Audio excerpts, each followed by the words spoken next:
Hello, everyone, and welcome back to the English Learning Podcast. I'm your host, Jason, and today we have a really exciting and practical topic to help you on your English learning journey. We're diving into the question, how can you memorize English words effectively?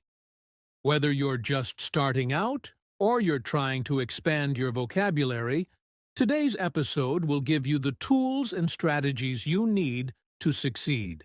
Hi, everyone. I'm Julia, your co-host, and I'm so excited to be here today. You know, Jason, memorizing English words can feel like a big challenge, especially when you're trying to learn so many at once.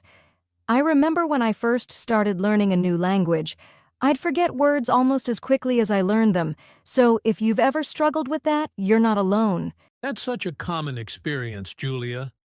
But don't worry. Today, we'll explore some easy and fun ways to help you not just learn new words, but actually remember them. By the end of this episode, you'll feel more confident in building your vocabulary and using it in real conversations. Absolutely. And stick with us because we'll also share some of our favorite tips and even a few tricks that you can start using right away. So grab a notebook or just relax and listen in. We've got you covered. All right, now let's dive into why memorizing words is such an important part of learning English. Julia, when you think about vocabulary, what comes to mind as its biggest impact on communication? Great question, Jason. I think vocabulary is the foundation of any language. Without enough words, it's hard to express your ideas, understand others, or even enjoy things like books, movies, or podcasts in English. Words are like building blocks.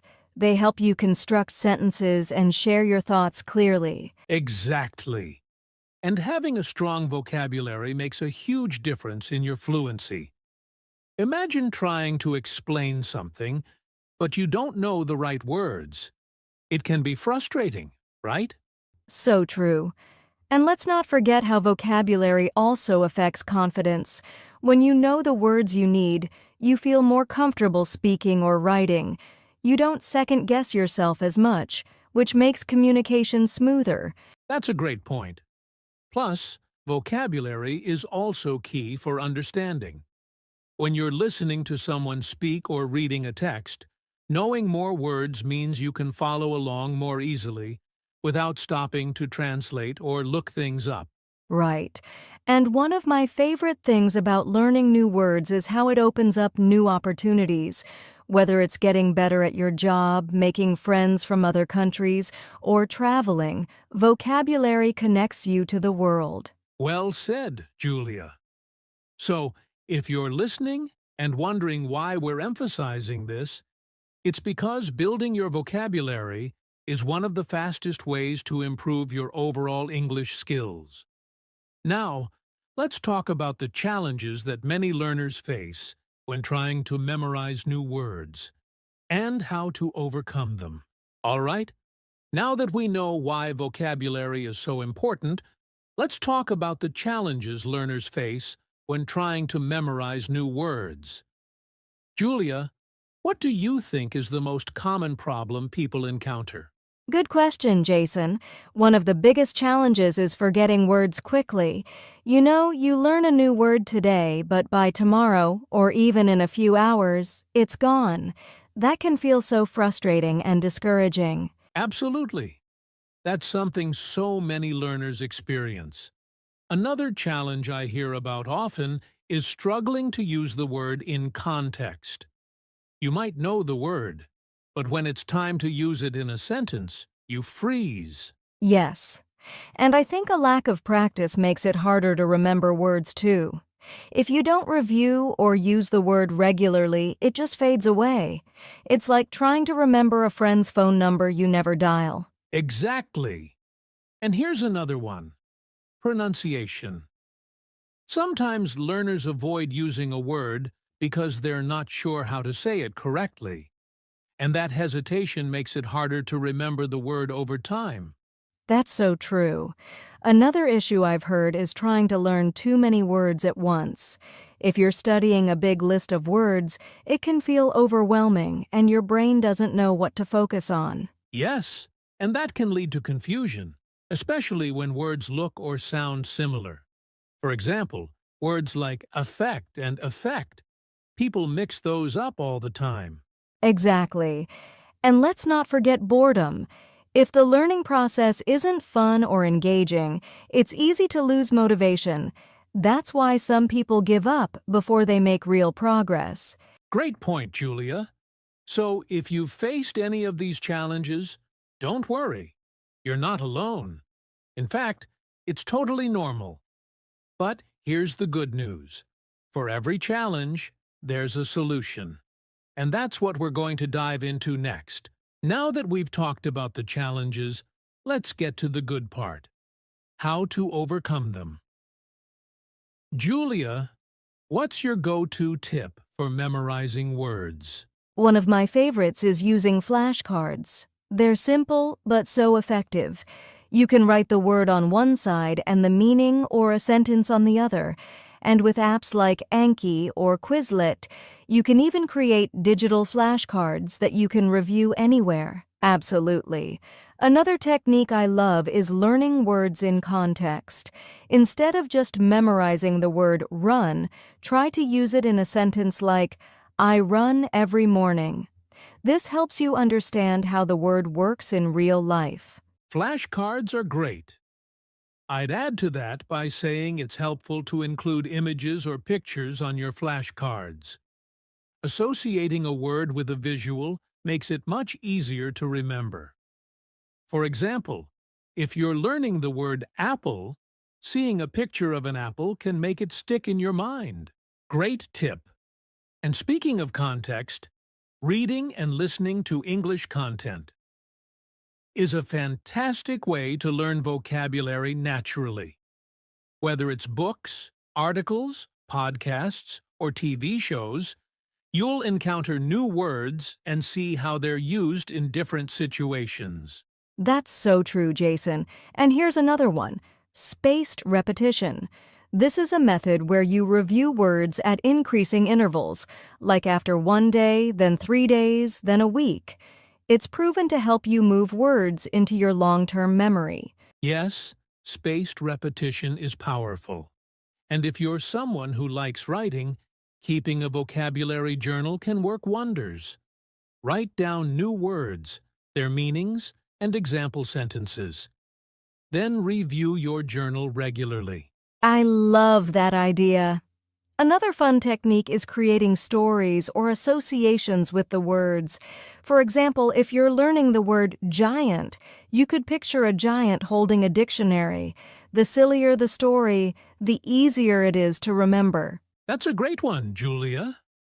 And don't forget the importance of practicing pronunciation. Use tools like Google Translate or language apps to hear how a word is pronounced, and then say it out loud. This makes you more confident and helps cement the word in your memory. Good point, Jason. And here's one more. Label things around you in English. For example, stick a note that says refrigerator on your fridge. Seeing these labels every day helps you learn without even trying. These are all fantastic strategies. Remember, you don't have to use all of them at once. Pick 1 or 2 that work for you and start there. Consistency is key. Right. And to make it fun, try combining these methods, like using flashcards and then testing yourself by writing short stories with the new words you've learned. The more you enjoy the process, the more effective it will be. Exactly. So, to our listeners, take a moment to think about which of these tips you'd like to try first. And don't worry if it feels like a lot. We'll recap the key points later to help you out. All right, let's make this fun. We're going to do a quick interactive activity to test your memory and help you practice some of the tips we just shared. Julia, are you ready to help me out? Of course, Jason. Let's give our listeners a chance to try out what they've learned. Here's how it works. I'll give you a word, and you'll have a few seconds to think of its meaning and use it in a sentence. Ready, everyone? Let's start easy. Here's the first word. Happy. What does it mean? Can you use it in a sentence? Okay, here's an example. Happy means feeling good or joyful. For example, I am happy when I spend time with my family. Did you come up with a sentence? Great job if you did. Let's try another one. This time, the word is run. Think about its meaning and create a sentence. Ready?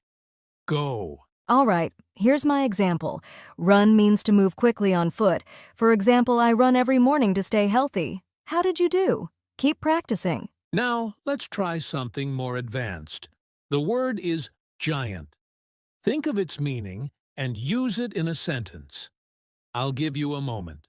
Here's one. A giant is something very large. For example, there's a giant tree in my backyard. If you thought of a sentence, that's amazing. Nice work, everyone. Activities like this are a fun way to test your knowledge and improve your vocabulary. And remember, the more you practice using words in sentences, the more natural it will feel. Exactly. You can try this activity on your own too. Pick a few words each day, think of their meanings, and use them in sentences.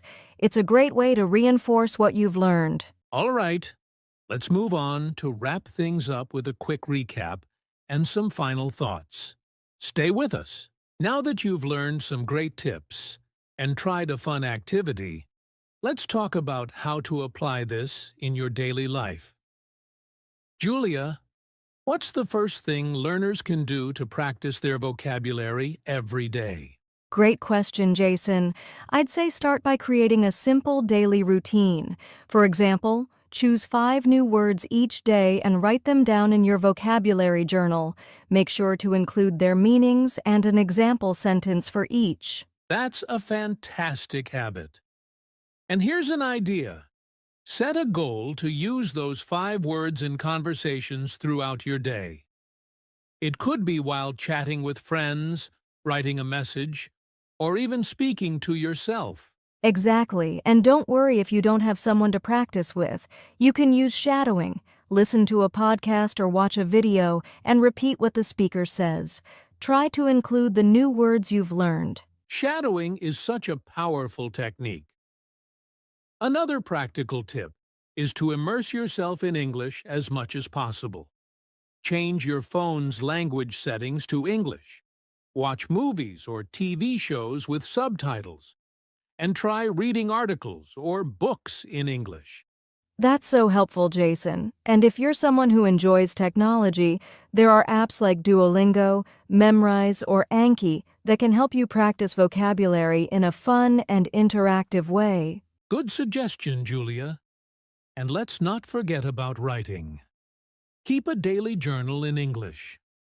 Write about your day, your thoughts, or even create short stories using the new words you've learned. Writing helps reinforce memory. Absolutely. And here's one more idea. Use a language buddy or join an online community.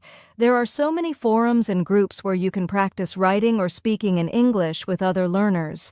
That's a great way to make learning social and interactive. And if you're too shy to speak to someone, try recording yourself speaking the new words and listening to how you sound. It helps build confidence and improve pronunciation. Such practical tips, Jason. And remember, consistency is the key.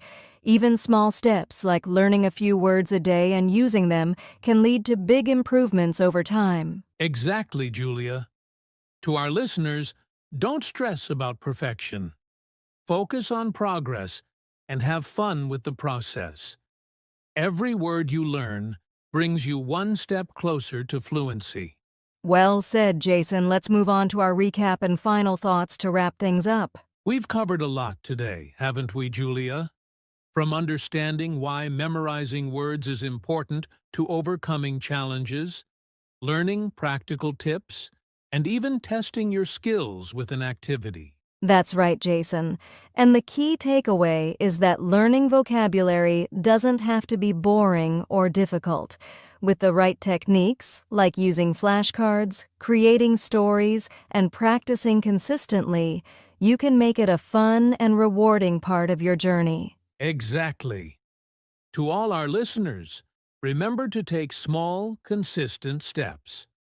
Start with a few words each day, use them in sentences, and keep practicing. Progress might feel slow at first, but every effort you make adds up. And we'd love to hear from you. What's your favorite way to learn new words? Or do you have a technique we didn't mention? Share it in the comments or message us directly.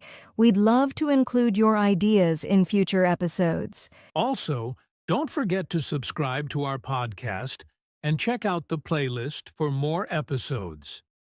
If you found today's tips helpful, share this episode with your friends or anyone who's learning English.